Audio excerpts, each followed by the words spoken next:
What's up, YouTube fans? Today we're going to take a look at the Metal Kingdom Strike Rouge and Ootori Striker Pack. So this is actually a oversized knockoff of the Bandai Metal Build Strike Rouge figure. And that figure is actually a Bandai store exclusive. And if you know anything about the Bandai exclusives, they're very expensive and they're actually very hard to get. They usually sell out quickly on the Bandai site, and then they go for crazy money on the import sites. So at BBTS and other places, that original figure was actually going for about $420, $430, depending where you got it. The original store, Bandai store, was $270, but of course, very hard to get. This one is actually an oversized knockoff. The original figure is about 7 inches. Most metal build figures are around there, around 7 inches. This one's about 10 inches tall. Obviously way bigger proportionally and overall compared to those metal build figures. So it's an oversized knockoff. It is really, really solidly built. It's filled with die-cast, pretty darn heavy. This is probably several pounds. I'll weigh it a little bit later. About premium materials, premium plastics, premium paint, and die-cast. So you get a lot for the money. Now this was sent to me by Jordan W. And I actually met him just through circumstance at Bobby Skullface's house. I went there for a get-together, and I met him. I had known him before. I met him before, at least online, but I met him in person. And he was like, hey, I got this Gundam. They actually sent the wrong thing to his house. And then they sent him the right thing, but they never asked for this back. So he said, hey, do you want to take a look at this? I said, sure. And he sent it to me, and then he said, hey, it's yours to keep. I was like, okay, that's awesome. So I really appreciated, Jordan. You didn't have to do that. I definitely would have sent it back, but again, very, very appreciative. So let's take a look at this guy. There's a lot of accessories and features. I just want to show you how he comes packed. Now, if you noticed, this is, since it's a KO, it doesn't really have much for packaging. It just comes in a brown cardboard box. So I didn't even show the packaging at the beginning like I normally do. And it just came in a styrofoam packaging inside of that cardboard box. So there's nothing to show there, but it does come with this foam around the arms and legs and the torso here. I took these off just to show you, but let's get that off. I just wanted to show you how it came packed. All right, so there is Strike Rouge all unwrapped. And before I forget, let's take a quick weight on this guy because it does feel quite hefty. So US, it comes in 1 pound, 10 ounces. Just about, or in grams, 736 grams. So that's a pretty hefty figure, heavier than most Transformers that I own. And yeah, it really does feel good. The amount of detail on here also, I'm just going to bring it in close so you can see there's a lot of tampos and just painted details kind of all throughout. You can see little gold and silver details. The Rouge color all throughout. You got the paint here on kind of almost like the inner abs. There's like a piston there. The die cast really comes through nicely on the joints, the elbows, and the legs there, the knees. You have die cast pieces here on the front. I mean, it really is gorgeous. I do think there's actually some design changes here between the original metal build figure and this. I mean, it is upscaled, but one of the things I think they changed, I'm going to try to point them out. I don't own the original figure, so it's kind of hard to do, but I did watch the review and I looked online. So one thing I think they did is they made articulated hands, and the original, I believe, comes with a bunch of hands. So you get different posed hands.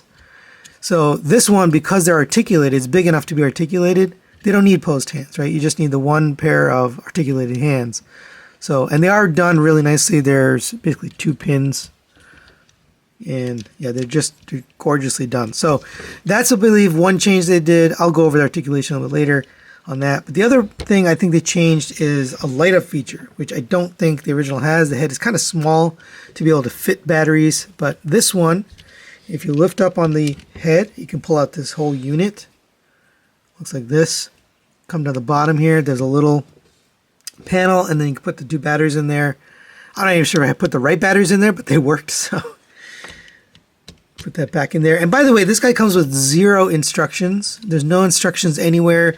And there's barely any reviews either that are in English. So I had a hard time finding it. But if you come to the back here, right here on the back of the neck, there's a little switch. So you saw that. And you get those light up eyes. It looks really good. I'll turn off the lights so you can take a look. And there it is with the lights turned off. I think this looks awesome. Now, I didn't put brand new batteries in there, so I imagine it'll be super bright if you had new batteries, but I really like how that looks. All right, now before we get into his accessories, let's take a look at the articulation. The head is on a neck joint and a ball joint. So the neck can move forward and backwards, and the head can rotate all the way around. It's nice, tight tolerances on all these joints. But you can get it rotated up, forward, back, pretty much anything you need out of that. It does feel really high quality overall. These horns, I would be careful with those. They're a little bit on the thin side, but it doesn't feel like it's going to break or anything like that. Rotation at the arm. Everything is friction joint. There's no ratchets on this, which is typical for Gundam, especially metal build. They're toleranced beautifully. You have a butterfly joint here. It gets you all the way out to there. The shoulder pad itself can move up and down on a hinge. Shoulder itself can move up. And then there's another hinge inside of there. So you can get the arm all the way up there. And it feels just beautiful. The tolerances are very well done. Rotation at the bicep. You have a double jointed elbow. It does get you the full bend. The top joint's a little bit tight. There is a little bit of automorphing right here. I don't know if you can see that, but as you bend this arm, that panel slides up. That's very, very cool. I really dig that. Bring this back down. You have a rotation at the wrist, in and out movement. It's all on a ball joint, so you get all the movement you would need. Fingers are on 2 pins and then a ball joint at the base. They're very nicely done, nicely toleranced. They don't feel like they're going to flop around on you or fall. Coming down to the waist, you have a rotation here at the lower waist. You have a side-to-side ab crunch at the upper waist. Forward movement at the upper waist. Nothing much back, but you get basically down to there. Not a whole lot, actually, to be honest, for ab crunch, but it does have an ab crunch. For the hip skirts, you can lift this one up out of the way. It's on a little ball and a rotation joint, so you can kind of get it folded all the way out of the way. This one also on that little ball joint there. And then the rear ones are just on a swivel. That way to get the legs rotate up to there. Really nice, smooth, ratcheted, or unratcheted, I meant friction, a friction joint there. Back to there. And it does hold. It's got nice tolerances out to the side. Again, nice tolerances to hold that heavy die-cast leg. Rotation of the thigh on, it looks like a peg, I think. But that works pretty darn well. For the knee, you get a automorphing double jointed knee. So it's hinged here, and then the knee joint itself. So you got that kind of armature there. That really works. And then the knee kind of moves on its own. Coming down to here, you have side to side, but I'm going to show you there's a mechanism there to make it look like a piston. That's really cool on both sides. This ankle guard can rotate up and down. Out of everything on this figure, everything feels premium and tight, and materials are amazing. This is the only thing on the entire figure. When I took this out of the box, this was actually detached. I'll just show you. It's on a little peg, and you can take it off. Nothing terrible, but just compared to the rest of this figure, that one piece does feel a little bit less premium, but nothing, not an issue or anything. It does go up to there. That'll allow you to take the ankle. Ankle can rotate forward. It's very tight, by the way. Forward, up to there. Oh, there we go. So it was a little locked in place. Back to there, and then you get a toe tilt here. So pretty nice articulation on this guy overall. Now, as far as accessories, you get a ton of accessories. So let's take a look at those. I'm going to start with the base just so we can get him stabilized, but Comes this really nice piece that says Orb MBF02 Strike Rouge, which is his name. And you get this piece here. This just kind of pegs into here. And it's kind of a tight fit, so you got to really give it a go. And then this will push into here. And now you have this angling pieces here. This will lock it into place. And then this rotates, and you can lock that by pushing this pin. So if you get that straight, you can put this into the back here. So there's a little slot. You can line that up. Lock this in place. Push this on. And there you have it on the stand. You can actually use it without the stand. It's not necessary that you have the stand. But the next accessory I'm going to show you, it's a good idea to use a stand. You don't have to. He will stand on his own, but it's a good idea to put him on the stand just for stability. You know, it's a very nice piece and it's got some delicate parts. But here is the whopping accessory you get, the Ootori Strike Pack. It's basically its own figure. So you get this kind of jet thing here. You know, it is meant to, you know, mount on his back as a backpack, but it's its own thing. I mean, it's really, really gorgeous. I love what they did here. Really beautiful looking. The paint on it is outstanding. Black paint, white paint, metallic red, gold, silver. I mean, it's gorgeous. It does sit on those little die cast pieces right here. These pieces right here actually are for the accessories, but I left them in there because we're going to use those a little bit later. So you can just fold those back up and out of the way. The wings can rotate up and down here on these joints.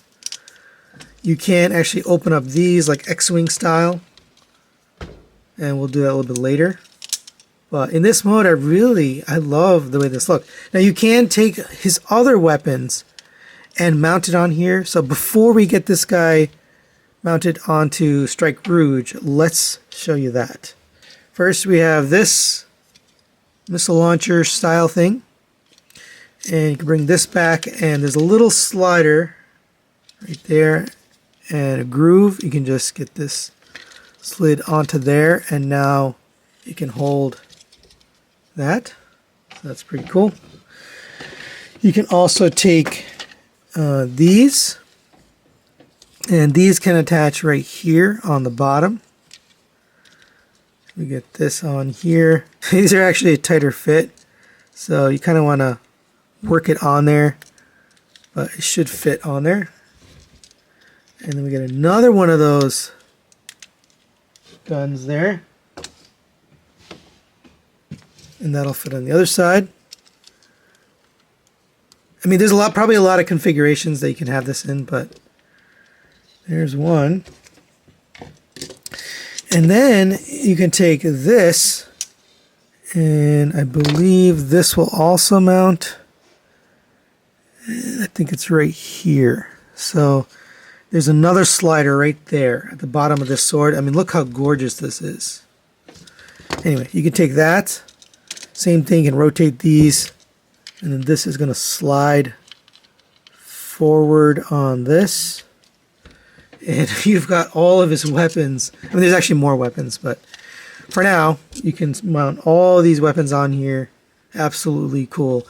Then you can take this guy. I'm only going to take him off the stand just for a second here. You're going to remove this little cover. There's a panel kind of covering his butt here. Take that out, and that reveals a little slot. Get that into there. And now you've got this, which I just think that's so cool that they worked that in there. Let me lock this before it falls down. There is the Ootori Striker Pack on the stand. Very, very well done. And we can come to his back here, and you can see there's a little slot right there in the middle of his back. I don't know if there's a place to kind of plug this in while you're not using it. I'm guessing there is, just because of these guys, the way they design things. It's like everything fits somewhere.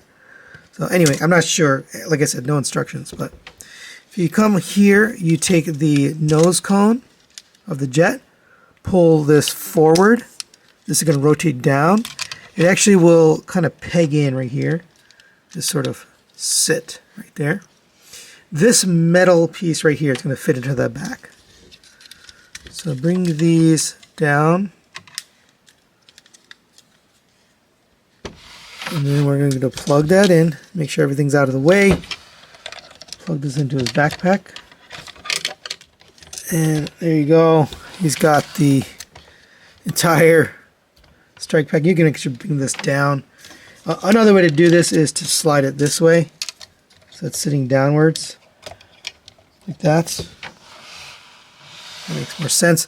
Then you're going to come to these wings. So we're going to go ahead and open up these wings. We're going to bring that missile up there.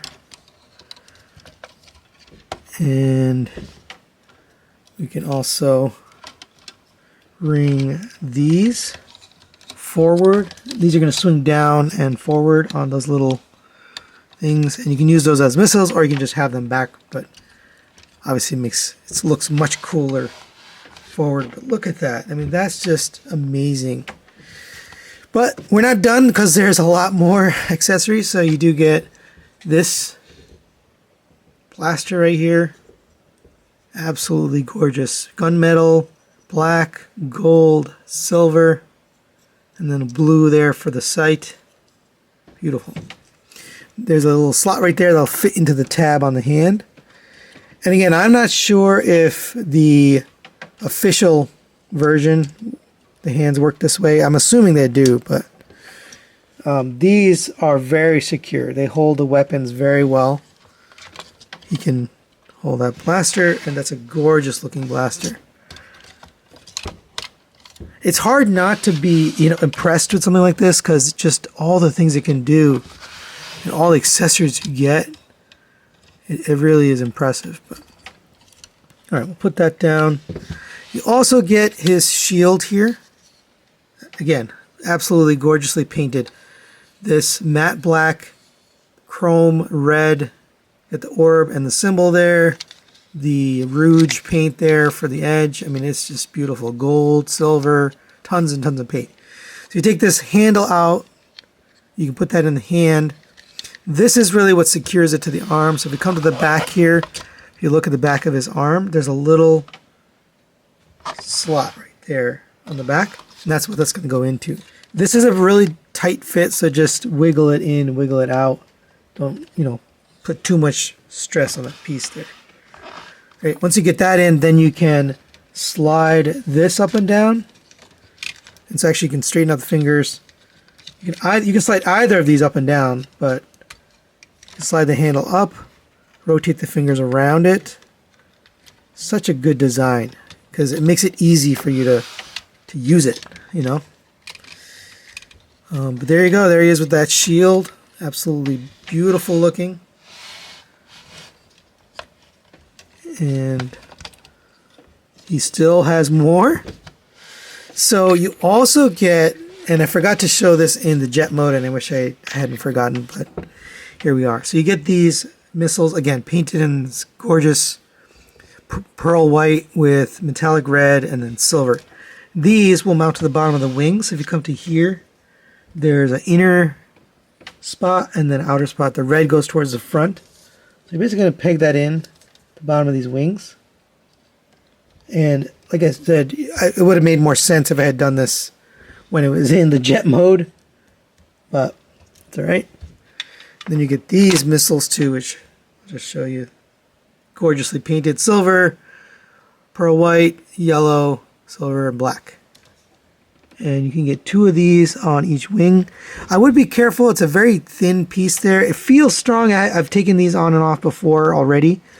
But just be careful with those, because they are relatively thin. I'm imagining on the metal Gundam, those are even thinner. So you want to be careful. But all right, and the last little bit here is the sword. You can do some things with that. So we'll just slide this back off and take a look at this absolutely gorgeous sword. It is really kind of big. It's really gigantic, but you can hold it. So you can get the hand grooved into here. So let's take this one out. And I believe this stores somewhere, but again, I've got no instructions. So this sword actually has 2 attachments. You can take this off. Again, beautifully painted gunmetal and then some silver there. So if you want, you can have just this sword, or You can have it with this piece, like that. Or you can have this beam saber or beam piece attached. This is very sharp, by the way. I just poked myself. I think that looks the coolest, but you really have the option. And then this will just fit right in the hand. It is a heavier sword, so I don't know. It's not... the tab is what's holding it. The fingers aren't really what's giving it the strength. It's that tab. The tolerance on the tab is perfect. You can actually hold it. I'm impressed. Normally when you get a figure with a giant sword like this, it's something that it can't hold. But this one, it actually holds it, and it looks unbelievably good. So I'm really impressed with that. And just to prove that he will stand on his own without the actual stand piece, there he is with the backpack and all the weapons. Stands no problem. I'm assuming if you put him into a pose, yeah, you'll have a little bit of challenges balancing him, but stands no problem with all that accessory packs. All right, and before we get into final recommendations here, I did forget to mention there are a few more accessories. Each of the hip skirts here on the side, you can open them up, and it's got a little knife in here. And typically the Strike Gundams have a knife like this, but again, beautifully painted, nicely sculpted. I just love that that's hiding away in there. So if he ran out of all weapons, he would still have this hidden away in, you know, his hip skirt, which is just cool. Love it. You can also take these. I forgot to mention this as well. This shoulder missile and these two have a fold-out handle. So if you want to use these as guns, you can. I don't really find a need for that because they mount on him, and so you can actually have plenty of weapons. Either the sword or this gun seems to, you know, display better. And these make more sense kind of on his backpack or, you know, kind of stowed away. So I just want to mention that you can use them as handheld weapons, but I prefer to have them mounted. So final recommendations on the Metal Kingdom Strike Rouge and Ootori Strike Pack. And I'm actually not even sure if I'm saying that name correctly.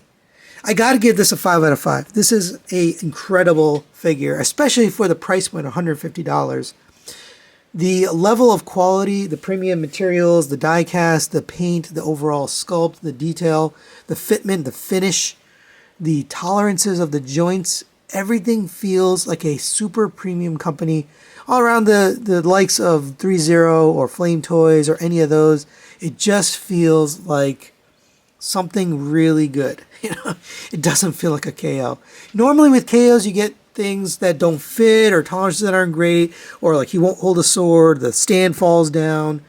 I would say this stand, even the stand, is better than what you normally get with 3-0 or Flame Toys, right? It just works. Everything works on it. All the accessories, the light up feature, which is unique to this KO mold, it actually works and lights up really beautifully. And I'm glad that they added that. That's it for today. Thanks for watching. We'll see you next time.